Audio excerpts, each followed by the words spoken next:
So, today's video is about hygiene and basically medical science.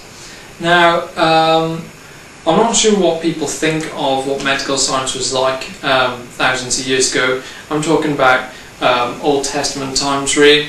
I don't know what you think about that, but there's an interesting video which explains what some of the people in ancient Greece thought about medicine.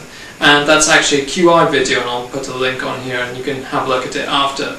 But I'll summarise some of the things. There's a chap called Pliny the Younger, and he said that certain things would be able to cure other things. One of the examples which is given in the clip, which you can have a look at, is in order to cure epilepsy, you can eat a heart of a black jackass, that's a donkey, and if you eat it on the night of a full moon, that will cure epilepsy. And as you can imagine, that's completely ludicrous. Even like further on, after Pliny the Younger, you have other ideas such as using leeches to cure different diseases somehow by bleeding out the bad blood, and that was used up until relatively recent times in the grand scale of human history.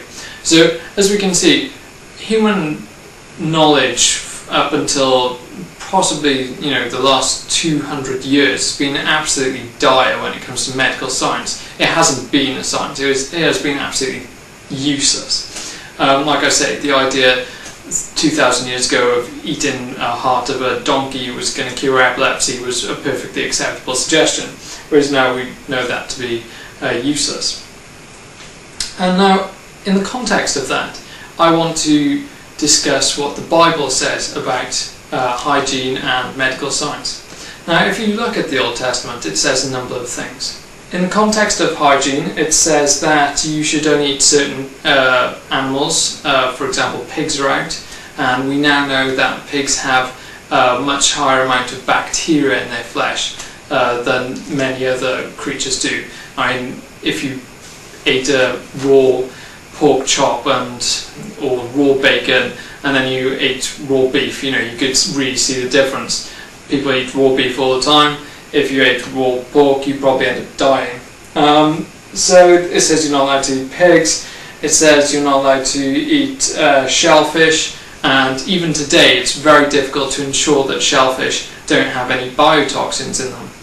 This is because biotoxins are almost impossible to remove from shellfish. They're almost impossible to detect. Cooking doesn't remove them, and generally there's other things with shellfish. It's just a lot more difficult to actually get clean shellfish, if you know what I mean, and ensure that it is bacteria free and it doesn't have any foreign bodies in it which would cause injury. Then they've got other rules. It's got you're not allowed to leave dead bodies out. If you go out to war, it says, this is all in Deuteronomy, by the way. You can look at 14, 19, 21, chapter 21, verse 22 and 23, chapter 23, 9 to 14. If you go to war, you're not allowed to just leave fecal matter anyway. You can't just poo wherever you like. You have to go outside the camp and cover your refuse. Now, even in Tudor times, people weren't doing this in certain cities in England, for example, where instead of carrying their refuse out or having some kind of sewer system, they were just pouring the refuse out into the street, and the problems which come from that, cholera and so on, are obvious. In Leviticus, it talks about the uncleanness of the carcass. It says that if something dies, like a lizard dies and falls into your drink, you're not allowed to drink it. You shouldn't touch carcasses, regardless of what it is.